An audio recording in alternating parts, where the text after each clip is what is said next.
అంటారేమో, ఇందులో ఒక పెద్ద చమత్కారం ఒకటి ఉంది.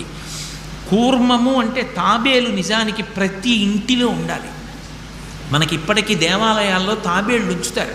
ప్రతి దేవాలయంలో తాబేలు ఉంటుంది. పూర్వం ప్రతి నూతిలో ఒక తాబేలు నుంచేవారు. ఎందుకు తాబేటిని ఉంచుతారో తెలుసా? తాబేటి యొక్క దర్శనము మంగళ దర్శనం. తాబేటి వంక చూస్తే మంగళం. అందుకే ఇంట్లో కనీసం తాబేలు బొమ్మ అట్టి ఉంచుకుంటారు. ఉంచుకుని ఒకసారి ప్రయత్నపూర్వకంగా దాని వంక చూస్తారు.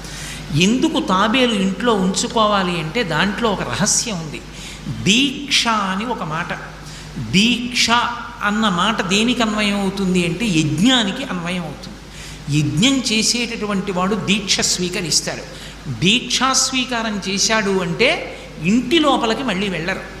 ఇక పూర్తయిన తర్వాతే ఇంట్లోకి ఎడతారు. ఇల్లు విడిచిపెట్టి బయటికి వచ్చేసి దీక్షావస్త్రాలు కట్టుకుని మేళతాళాలతో